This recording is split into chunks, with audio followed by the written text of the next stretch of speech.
రామచంద్రమూర్తికి పేరు. రామచంద్రమూర్తి 3 లోకములలో ఉన్న వాళ్ళందరినీ చూశారో లేదో, రామనామం మాత్రం యుగాలు మారిపోయినా తరింపజేస్తోంది. ఆ నామం అంత గొప్పది ఎందుకైందంటే వశిష్ఠుడు పెట్టాడు కాబట్టి.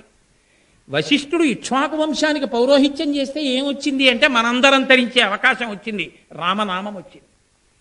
ఎవరు పెట్టారు? గురువుగారు పెట్టారు కాబట్టి. లేక పుట్టిన కొడుకు నేనే పెట్టుకుంటాను బుస్సో తుస్సో అని దశరథ మహారాజు గారు అని ఉంటే ఇవాళ రామచంద్రమూర్తి నామం చెప్పుకోమని మనం చెప్పం. రామనామం తారకనామం. తారకము అన్న మాటకు అర్థం ఏంటో తెలుసా అండి? మోక్షం ఇచ్చేస్తుంది.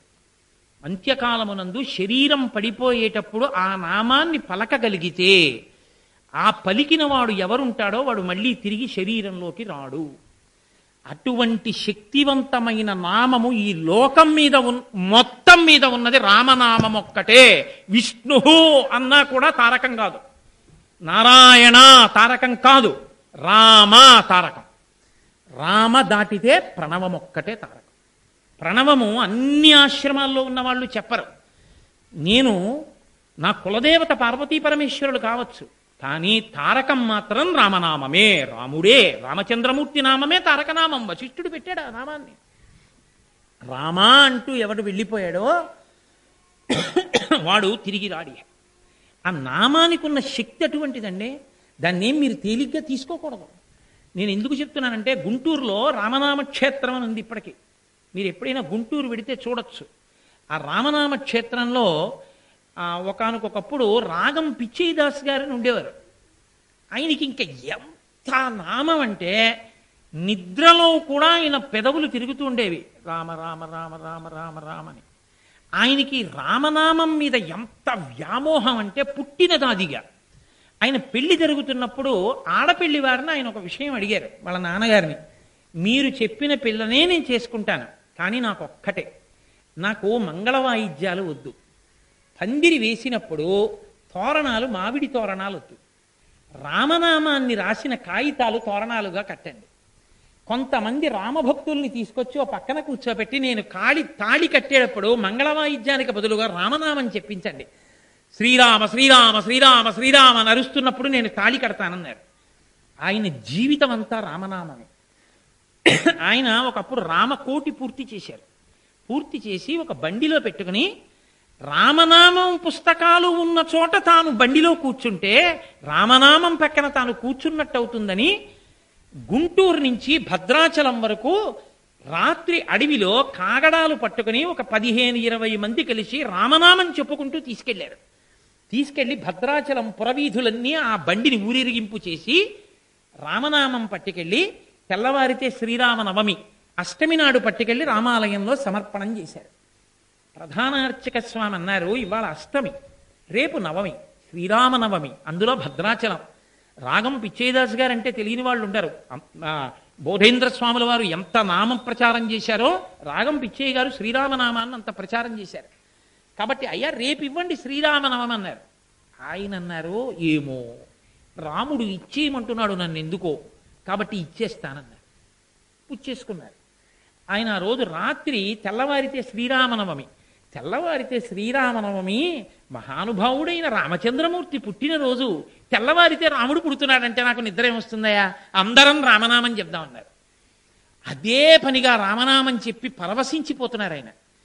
రాత్రి 1 గంట అయింది. ఆయన రామనామం చెప్తూ పారవస్యంగా భద్రాచలం ఆలయం కింద ఉన్నటువంటి మఠంలో ఉన్నారు. ఆయన ఆలయ శిఖరం వంక చూస్తుండగా ఆయనకి రామదర్శనం అవుతుంటే ఆ రామచంద్ర ప్రభువుని చూస్తూ ఆనందోద్వేగంలో శరీరంలోంచి ప్రాణం ఉత్క్రమణం అయిపోయింది. ఆఖరికి ఆయన పార్థివ శరీరం ఉన్నంతసేపు కూడా ఎవరు ఏడవల. రామనామం చెప్తూనే ఉంచి శ్రీరామనవమి నాడు రాగం పిచ్చయ్యదాస్ గారు భద్రాచలంలో శరీరం విడిచిపెట్టారని సీతారామ కళ్యాణానికి వచ్చిన కొన్ని వేల మంది గోదావరి ఒడ్డున నిలబడి రామనామం చెప్తుండగా ఆయన శరీరాన్ని కాల్చేశారు. రామనామంతో పుట్టాడు, రామనామంతో వెళ్ళిపోయాడు రామదర్శనం చేసుకుని. నామం ఉత్తినైపోతుందని మీరు అనుకోకండి. నామము కాపాడి తీరుతుంది. అందుకు ఇచ్చాడు భీష్ముడు విష్ణు సహస్రనామ స్తోత్రాన్ని. పరమపావనమైనటువంటి స్తోత్రము విష్ణు సహస్రం అంటే. విష్ణు సహస్రం గురించి చెప్పడం అంటే అదొక పారవస్యం. అది ఎంతసేపు చెప్తే అవుతుంది? ఇప్పుడే 8:30 అయిపోయింది టైం. కాబట్టి ఒక్క మాట చెప్పి నేను పూర్తి చేసేస్తాను. నామము యొక్క వైభవం అంటే ఎలా ఉంటుంది అన్న దాని గురించి భాగవతంలో అజామీళోపాఖ్యానము అని ఒక ఉపాఖ్యానం. ఇప్పుడు నేను ఆ అజామిళోపాఖ్యానం అంతా చెప్పగలిగినంత సమయం లేదు, కానీ అందులో బ్రతికున్నంత కాలము ఎంత పెద్ద తప్పులు చెయ్యాలో అన్ని తప్పులు చేసి చిట్ట చివర తన కొడుకు మీద భ్రాంతి ఉండిపోయింది. ఆఖరి కొడుకు మీద ఉండిపోయి యమదూతలు వచ్చి ప్రాణములను ఉగ్గడించేస్తున్నారు. ఉగ్గడించేస్తున్నప్పుడు ఆయన నారాయణ నారాయణ నారాయణ అని కొడుకుని పిలిచాడు. ప్రాణం పోయేటప్పుడు నారాయణ నారాయణ నారాయణ అన్నాడు కాబట్టి విష్ణుదూతలు వచ్చారు. వచ్చి యమదూతలను ఒక్క తోపు తోసేశారు. వాళ్ళన్నారు వీడు బతికున్నంత కాలం తప్పులు చేశాడు. ఇంట సౌందర్యవతి అనుకూలవతి అయిన భార్య ఉండగా ఆమెను విడిచిపెట్టి ఒక దుర్మార్గురాలితో తిరిగాడు. 10 మంది బిడ్డల్ని కన్నాడు. కన్న తల్లిదండ్రులకు అన్నం పెట్టకుండా తోసేశాడు. వేదం చదువుకున్నవాడు దొంగతనాలు చేశాడు, కళ్ళు తాగాడు. ఇంతటి నీచుడికి చిట్ట చివరిలో మేము వచ్చి యమధర్మరాజు గారి ఆజ్ఞ ప్రకారం తీసుకెడుతుంటే నారాయణ అన్నాడని మీరు వచ్చి మమ్మల్ని తోసేస్తారా అంటే వాళ్ళన్నారు, తెలిసి తాగినా తెలియక తాగినా విషం విషమే, అమృతం అమృతమే, ఓషధి ఓషధియే. కడుపు నొప్పిగా ఉంది, డాక్టర్ గారు టాబ్లెట్ ఇచ్చారు. టాబ్లెట్లో ఏముంది, నాలో ఏముంది, క్రిములు, ఇది ఎలా చంపుతుంది అని తెలియక్కర్లేదు. టాబ్లెట్ వేసుకుంటే జబ్బు తగ్గుతుంది. అలాగే ఎన్ని పాపములు చేసినా వీడు చిట్ట చివర నారాయణ అన్నాడు. కాబట్టి నారాయణ అన్నాడు కాబట్టి వీడి పాపరాశి కాలిపోయింది అని వాళ్ళు ఒక మాట చెప్పారు. బిడ్డ పేరు పెట్టి పిలిచిననైన, విశ్రామ కేళినైన, మిగుల గేలినైన, పద్య గద్య గీత భావార్థములనైన కమలనయను తలుప కలుషహరము. తీర్పు చెప్పారు విష్ణుదూతలు ఆ రోజున. ఎలా పిలిచాడు అన్నది కూడా కాదు, ఎలా ఏ కోరికతో పిలవనివ్వండి. ఆ పిలిచినప్పుడు కేవలముగా బిడ్డ పేరు పెట్టి పిలిచిననైనా, పిల్లలకి భగవంతుని యొక్క పేర్లు పెట్టుకోవడం అందుకొచ్చింది.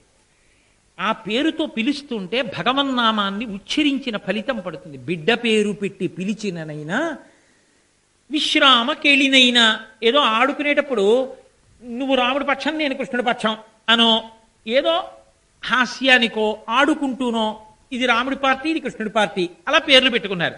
లేకపోతే నువ్వు రాముడు నేను కృష్ణుడు అని పేర్లు పెట్టుకున్నారు. పూర్వం నాకు తెలిసి మా చిన్నతనంలో నేను ఏలూరులో ఉన్న రోజుల్లో ఆ ఎద్దులకి వాటికి కూడా భగవత్ సంబంధమైన పేర్లే పెట్టేవారు. ఇప్పటికీ మా కాకినాడ అయ్యప్ప స్వామి గోశాలలో ఉన్నటువంటి ఆవులన్నిటికీ భగవత్ సంబంధమైన పేర్లే. ఒక ఆవిడ పేరు శ్రీకరి, ఒక ఆవిడ పేరు శారద, ఇలాగే ఉన్నాయి పేర్లు. అలాగే పిలుస్తుంటారు వాటిని. కాబట్టి ఎద్దుల్ని కూడా ఒరే రాముడో కృష్ణుడో రండి అనేవారు. ఎందుకు అంటే ఎద్దుకు తెలుస్తుందా అంటే తెలిసేది. రాముడో అని పిలిస్తే ఇలా చూసేది. అది అలా అలవాటు పడింది. ఈయన 10 మాటలు రాముడో అని ఎద్దుల్ని పిలిచి ఒరే రాముడో నడవాలి గబగబా అనేవాడు. ఒరే రాముడు అని ఏ కారణానికి పిలిచినా మిగుల గేలినైన, విశ్రామ కేళినైనా, ఆడుకోవడానికో ఇంకో దానికో లేకపోతే హాస్యం ఆడడానికైనా సరే భగవన్నామాన్ని ఉచ్చరిస్తే పద్య గద్య గీత భావార్థములనైన. ఒక పద్యం చదివితే, ఒక పద్యాన్ని రచన చేస్తే భగవత్ సంబంధం ఉండాలి. భగవత్ సంబంధం లేని వర్ణన పనికిమాలిన వర్ణన. హరినామస్తుతి చేయు కావ్యము సువర్ణాంభోజి హంసావళి సురుచిభ్రాజితమై మానస సరస్ఫూర్తిన్ వెలుంగొందు. హరినామస్తుతి లేని కావ్యము విచిత్రార్థాన్వితంబయ్యి శ్రీకరమయ్యుండదు అయోగ్య దుర్మదనత్ కాకోల కర్తాకృతి అంటారు పోతన గారు. భగవన్నామము చెప్పని కావ్యం ఎంత గొప్ప అర్థములతో కూడుకుని పదకుంభనంతో ఉన్నది పనికిమాలిన కావ్యమే. తద్దినాలు పెట్టే రేవుకొచ్చే కాకులు వచ్చినట్టు పనికి మాలిన వాళ్ళ పుస్తకాలు చదువుతారేమో కానీ మానస సరోవరానికి హంసలు వచ్చినట్టు భగవత్ సంబంధం ఉన్న గ్రంథములను మాత్రమే పెద్దలైన వారు చదువుతారు. కాబట్టి భగవత్ సంబంధము గ్రంథమునకు ఉండాలి. అందుకే ఎప్పుడు చెప్పాలి భగవన్నామము అని అడిగారు. అడిగితే అజామిళోపాఖ్యానంలో విష్ణుదూతలు చెప్పారు. ఎప్పుడు చెప్పచ్చో తెలుసా? కూలిన చోట, కొట్టబడి కుందిన చోట, మహాజ్వరాదులన్ ప్రీలిన చోట, సర్పముఖ పీడలు పొందిన చోట, ఆర్తులై తూలిన చోట, విష్ణు భవదూరుని పేర్కొని రేని చూడరు అక్కాలుని పొందరు యతనావితతలును. ఎప్పుడెప్పుడు చెప్పచ్చు అంటే కూలిన చోట. అలా నడుస్తూ నడుస్తూ ఎదురుదెబ్బ తగిలి పడిపోయాడు.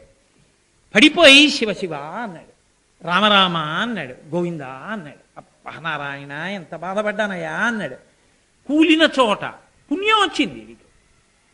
కూలిన చోట, కొట్టబడి కుందిన చోట ఎవరో వచ్చి లాగి లెంపకాయ కొట్టాడు. నారాయణ అన్నాడు.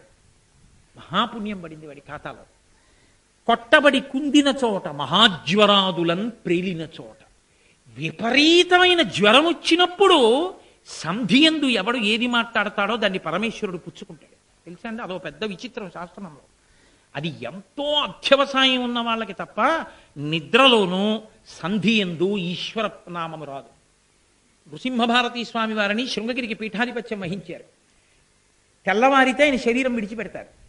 రాత్రి పడుకుంటూ గోకర్ణం వెళ్ళాలనుకున్నాను రా, వెళ్ళలేకపోతున్నాను, ఒళ్ళు జ్వరగ్రస్తమైందన్నారు. 82 ఏళ్ళు బతికారు ఆయన. 20వ ఏట సన్యాసం తీసుకున్నారు. 62 సంవత్సరముల వయస్సు మొత్తం మీద ఒక్కరోజు ఆయన చంద్రమౌళీశ్వరారాధన చేయకుండా ఉండలేదు. ఆయనకి మహాజ్వరం వచ్చింది ఆ రోజు రాత్రి. ఆయన పడుకున్నారు. పడుకుని మహాజ్వరాదులను ప్రేలిన చోట జ్వరంలో అరిచారు. నన్ను గోకర్ణంలో మహాబలేశ్వరుడు పిలుస్తున్నాడు రా, రమ్మని. ఆయన దర్శనానికి వెళ్ళాలి, బోయిల్ని పల్లకి సిద్ధం చేయమనండి, మేనా సిద్ధం చేయమనండి, బ్రాహ్మణులు వచ్చారా, అర్చకులు వచ్చారా గోకర్ణం నుంచి అన్నారు. అయ్యో, జ్వరంలో అరుస్తున్నారు పీఠాధిపతులు అనుకున్నారు. ఖచ్చితంగా 2 గంటలు పోయిన తర్వాత మళ్ళీ అరిచారు. ఒరే, మన బోయిలు ఎంత బలాఢ్యులు, నన్ను బ్రాహ్మణులు పరిగెడుతుండగా నాతో నడవలేక గోకర్ణం తీసుకెళ్లి మహాబలేశ్వరుడి అభిషేకం చేయించి తీసుకొచ్చారు, వాళ్ళకి కానుకలు ఇవ్వండి అన్నారు. ఆ తర్వాత ఏం మాట్లాడలేదు, ప్రాణం విడిచిపెట్టేశారు. విడిచిపెట్టేస్తే విచిత్రం ఏం జరిగిందో తెలుసా అండి? మరునాడు గోకర్ణంలో ఉన్న మహాబలేశ్వర దేవస్థానం తాలూకా ప్రధాన అర్చకుడు శివాలయానికి సంబంధించిన ప్రసాదపు తట్ట పట్టుకుని వచ్చాడు. శృంగేరి పీఠం బయట అడిగారు, ఏమిటి ఇలా వచ్చారు మీరని అడిగారు. ఇంకా తెల్లవారుధామును వదిలిపెట్టారు నృసింహభారతి శరీరాన్ని. ఏమిటి ఇలా వచ్చారన్నారు. రాత్రి నేను నిద్రపోతుండగా విచిత్రం జరిగింది. నృసింహభారతి స్వామి వారు మేనాలో వచ్చారు మహాబలేశ్వరుడి దేవాలయానికి. 2 గంటల పాటు ఉండి మహాబలేశ్వరుణ్ణి అభిషేకం చేశారు.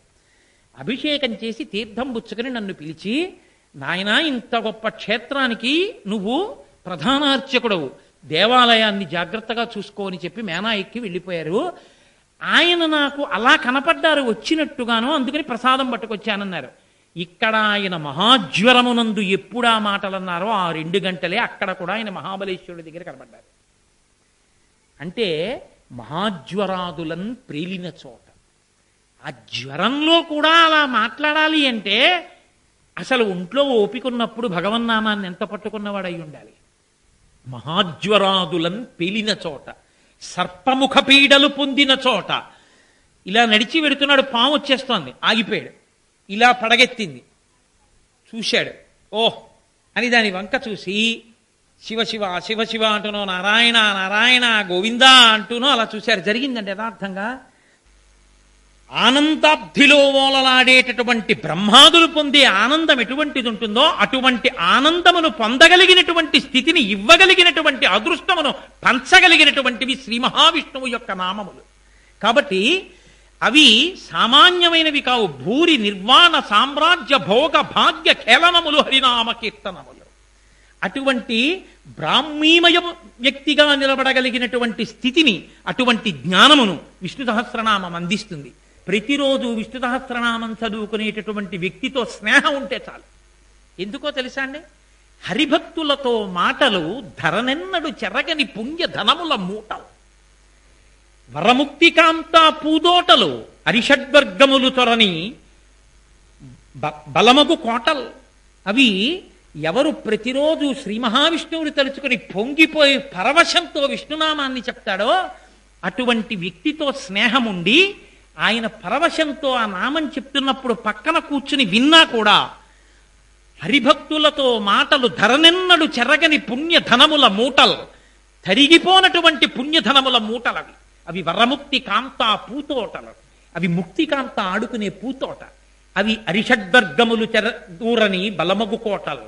అరిషడ్వర్గములు కామక్రోధలోభమదమోహమాత్సర్యములు అనేటటువంటి అరిషడ్వర్గములు ప్రవేశించలేని బలవత్తరమైన కోటలు ఆ శ్రీ మహావిష్ణువు యొక్క నామములు. అందుకే ఏదో చచ్చిపోయే ముందు నామం చెప్తే శ్రీ అజామీనుడు ఉద్ధరింపబడ్డాడు కదండి, మేం కూడా అలా చెప్తామండి అంటే అది సాధ్యమయ్యే విషయమా? భాగవతంలో పోతన గారు ఒక చోట మాట అంటారు, ధృతి తప్పిన దరి పూర్వపుణ్యవశమున కాక ఎట్లు చేరు కేశవుడు మదిన్. మితిలేని జగతి కొలిచిన శ్రీ మహావిష్ణువు మదిలోపల అణిగి ఉండెడువాడే. ఈ జగత్తంతా నిండిపోయిన పరమాత్మ ఈ చిన్ని గుండెల్లో దూరుతాడా? స్పృహ ఉండగా చెప్పలేని వాడివి స్పృహ తప్పిపోయిన తర్వాత చెప్తావా? ప్రాణోత్క్రమణం అవుతుంటే చెప్తావా? నువ్వు ఇప్పటి నుంచి నామాన్ని బాగా అలవాటు చేసుకుంటే తలుపు సందులో పడ్డప్పుడు కూడా విష్ణునామం చెప్పడం నీకు అలవాటైతే ప్రాణోత్క్రమణంలో కూడా భగవన్నామం చెప్పుకుంటూ వెళ్ళిపోతావు. కాబట్టి అలా వెళ్ళిపోగలిగిన ప్రజ్ఞ ఎక్కడి నుంచి వస్తుంది అంటే ఆ నామం చెప్పుకోవడంలో వస్తుంది. అందుకే విష్ణు సహస్రనామ స్తోత్ర భాష్యంలో ప్రారంభంలో పీఠిక యందు ఒక మాట రాస్తారు. ఏం చెప్పారంటే అందులో కృతయుగంలో అయితే తపోధ్యానములు, త్రేత